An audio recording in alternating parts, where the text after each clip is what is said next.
Hello, everyone, and thank you for joining us today. Before we get started, I just want to give special thanks to CIFF's Film Slam Director, Still Radisek, whose efforts made today possible. And we're excited to hear about our filmmaker and from you, our audience. Just a reminder for those of you who are attending this and from your classroom or as part of your class, you'll have access to the Q&A portal to ask questions, and we will get to some of those questions towards the end of the conversation as time allows. So again, put your questions in the Q&A and I'll get to them as time allows. All right, so let's get started.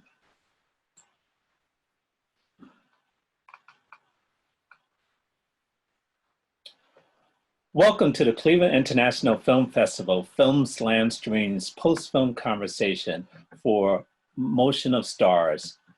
My name is Eric Siler, Professor of Communication, Film, and Media Arts, as well as moderator for this conversation. I'm thrilled to be joined by our guest today, Jan Prazak. Jan Prazak is the director of the film, and he is joining us today all the way from Vienna, Austria. Jan, welcome. Hi, thank you very much for having me, and I'm very excited. And since I heard that some of the students also speak German, I want to say hello to them also in German. Hallo aus Wien. Ich freue mich sehr, dass ich heute mit euch sprechen kann. Right. Well, for my German, I'll say sehr good. Wonderful. And good to talk to you and to everyone else out there. Motion of Stars. Wow. That's all I can say after seeing that film. What inspired you to create this film? I have to say, it's been a few years already since I made the film. It was a project that I did for film school, and it was like 3 years ago. And it kind of struck me like the idea was to combine this this solar eclipse with this with this shooting. It was at the time when you could hear about like these attacks all over the world quite often on the news. And so yeah, it's something that I found very interesting to combine like two events that are so that stand for very opposite things. I think like a solar eclipse, it's like in the universe, it's something very, very big, very that affects all of us, and this event falling together with an event that's scares everyone and makes everything quite small, and because fear is a feeling for me that makes you feel very limited and very small, and like these two events coming together at the same time was something that interested me a lot. So I think this was the initial idea of doing that. Okay, so yes, that's the idea. How did you actually come up with the idea to tell your idea into the story between the father and the daughter? How did you decide to do it that way? You could have done it maybe some other ways as well. Yeah, I think for me it was also I think about the themes of hope and fear, and the daughter represents the hope in a way for me. The outlook on the world through the eyes of a child was something that was really interesting to me, and also the fact that this book that she has plays a role in which people are described as being like stars, which is maybe a bit kind of a childish view outlook on the world, but in a way it makes sense for the father, who's very afraid and then looks at his daughter in the end and sees that these childish sentences have some truth maybe also even in this extreme situation. Yeah, that was something that I found very, very interesting. Yeah, to have it, to see it also through the eyes of a child. Exactly, and you did a really fine job in displaying that, especially during uh, the shooting scene. You see the father was concerned and the daughter wasn't as concerned. She just went along. So I think your actors did a really good job of telling the story as well. So talk a little bit about your actors. Are these people that you knew? Did you hold an open casting call? Yeah, so the actor who played the father was he's an actor that I had worked with before on another project, and I liked him very much, and I thought he would be good for this part as well. And for the girl, for Lena, I made a casting call, and I saw about 100 children, her age, and to work with children is they're not professional actors. You really have to make sure that they can go along with the process of making a film, and make sure or check how their imagination works and stuff like that. So I during the casting process I thought of some ways of testing that. So I for example, I asked the kids if they could describe to me how certain feelings um, feel in their body. Like, for example, I asked the kids, like, can you describe me how it feels in your body when you uh, really have to laugh very hard, when something is really funny? How does it feel in your tummy? How does it feel in your head? Stuff like that. And then go through with other feelings, like, for example, with fear. And then she described me how fear felt to her, and this gave me and then I could think if she could imagine these feelings, and also it was a good basis on how to talk with her during the process of filming, because then I could say, like, for example, you described me, fear feels like this and like that, so try to reimagine this feeling that you described me. So yeah, this was very, very helpful. So what did Lena, I guess her real name is Ulrich, what did she do in that audition that made you cast her? Did she follow those feelings that you described? Yeah, yeah, she was great. She was really great. She was as I said before, there were like 100 kids, and she was number three. So she was the third one who came in. So I could have yeah, skipped all the other ones. But yeah, no, but she had a really great imagination, and she was always very, very fresh. No matter how often we had to do something, she was always very, very fresh in the way she did things. And I didn't give her like her lines, or she didn't even have the screenplay. I explained to her what the film would be about, but she didn't have the screenplay, and I just explained her every scene, and then said, yeah, your dad will say this, and then you will answer that, and then your dad will say this, and then you answer that, and this she had to remember. And then yeah, this is how we did it, and she already did it very well during the audition. Well, yes, okay, yes, she did that in the film too. You Yeah. mentioned that she was the third person that you auditioned, and but you had, almost 100 more after that. After she auditioned, did you know that she was the one, and you wanted to see how everyone else would do, or were you, you know, She was on the radar. yeah. Very, so I knew already, like, okay, there was this.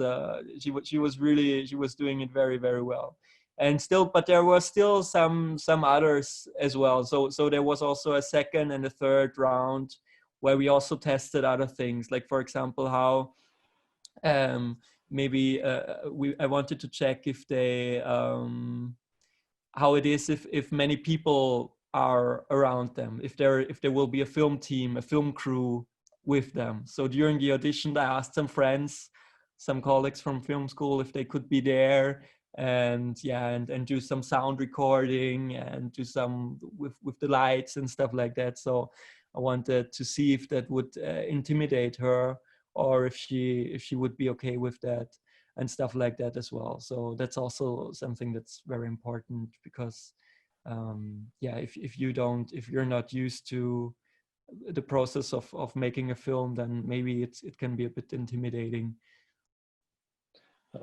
I see. Exactly. It can be, especially, children work with adults too. Yeah. I just want to remind everyone where if you would like to submit questions, please put them in the Q&A. We're about halfway through our program, so please put them in the Q&A and I'll get to them as time allows. You mentioned you're in film school, and when you made this film, what film school did you attend, and was this part of an assignment or part of your thesis? Can you explain that a little bit more? Um, yeah, in Austria, we are in a very lucky situation that film school doesn't cost anything at all, actually, like in opposite to the US, where I heard that it's really, really, really expensive to go to college there in general, or to film school. We've been there with our film school, and we visited UCLA and NYU and stuff like this. So it's really something that people cannot even imagine in the US, but in Austria, it's really for free. So because of that, I study in film school already for quite a while. I started in 2013, and I just made my final project. I finished shooting my final project a few weeks ago. So, and this film I made in 2018. So, yeah, it was like halfway through my education there in film school, and yeah, it was a good, very important project for me to learn. And I think like the more projects you do, the more you learn. um, yeah, it's really just about doing things. That's also the reason why not only me but everyone in our film school studies for quite a while there. um, Interesting. And the film school doesn't cost. Is that just for film school? Is that for all schools? Are all schools free? University is generally for free in Austria. So only after I think after 4 years you have to pay a small amount. So I think after 4 years, so I have to pay like 400 euros per term now, which is still basically nothing. But it allows me to attend film school, and we have uh, very, very good teachers. And I don't know if you're familiar with Michael Haneke, who is one of the most famous Austrian directors, who won the Best Foreign Language Oscar for Amour a few years ago and won in Cannes. So we have very good teachers and we have very good equipment, and I yeah, just feel very lucky to be able to study there. Wow, that's good. That's really good for the Austrian citizens to have that opportunity. I wish it was Yeah. like that in more places around the world. Getting back to the film, and uh,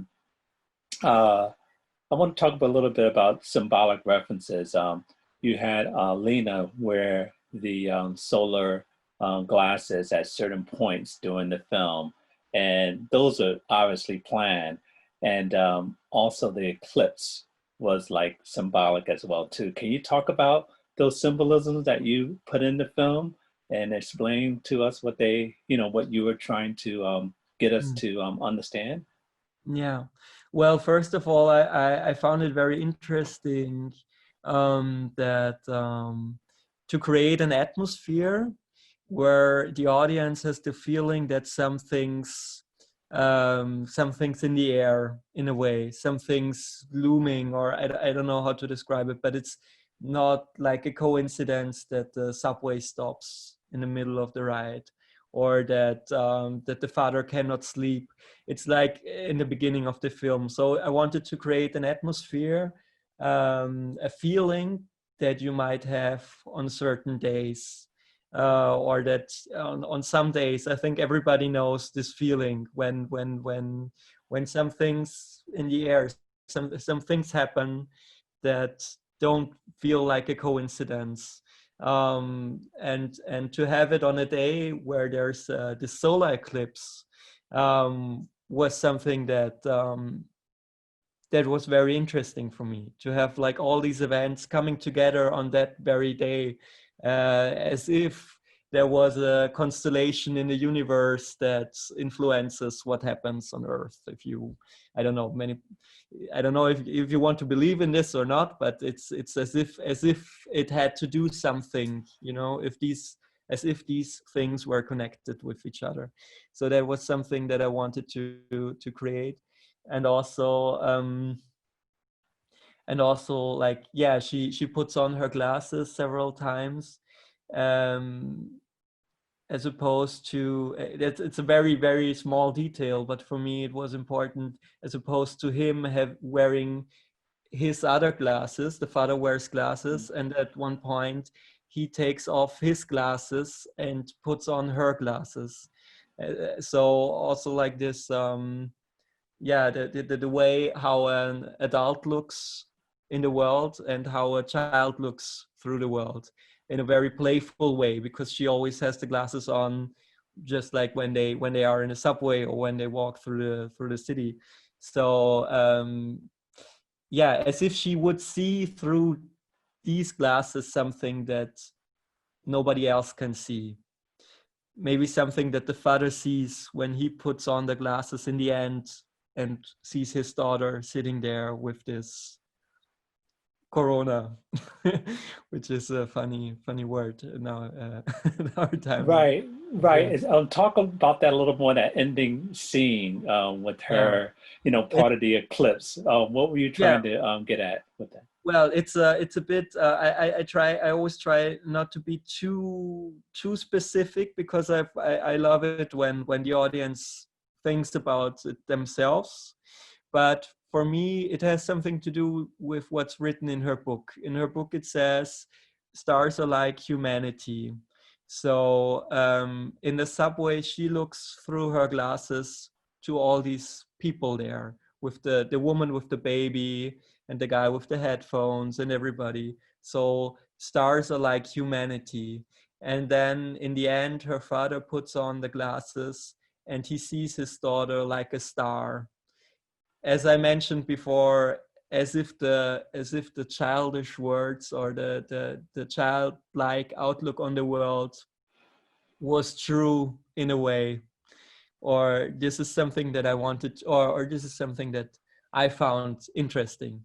But I didn't want also to put it too much in your face. I like it if people make up their minds about it as well. And there have been I heard many interpretations of this ending by many people, and I don't mind. For some people, it doesn't convey this thing so much. They see other things in it, which is fine with me. So I don't mind that. Yeah, this was what I had in mind. Oh, great, great. Yeah, we're about to bring this to a close. Just a couple of quick questions. Is the title, Motion of Stars. How did you come up with that title? You could have had a number of different titles for this.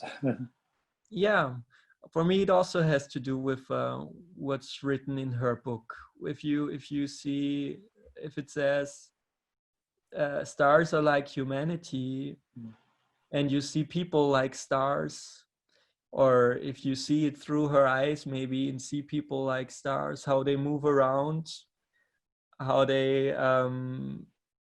yeah, do do the things they do crazy things, which is also happening in our world with our yeah. So for me, it has to do there's this parallel between, or this connection between stars and humans, and yeah, in a symbolic way, and in a symbolic way.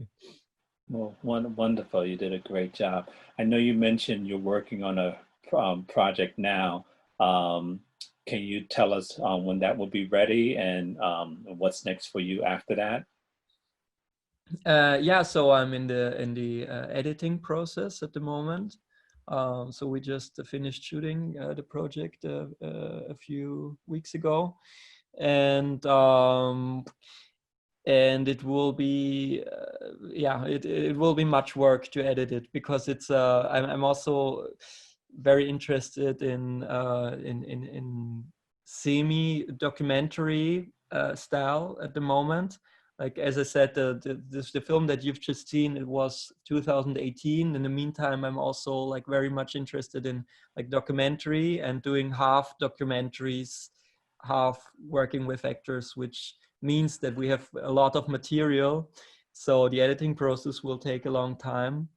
And yeah, but I'm looking forward to submit it maybe to your wonderful festival next year or the year after. Well, we look forward to that submission. And we also thank you very much for your time today Yeah.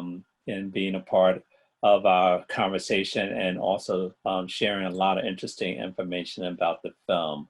And we'd like to thank our audience as well for joining us for this invigorating and important conversation.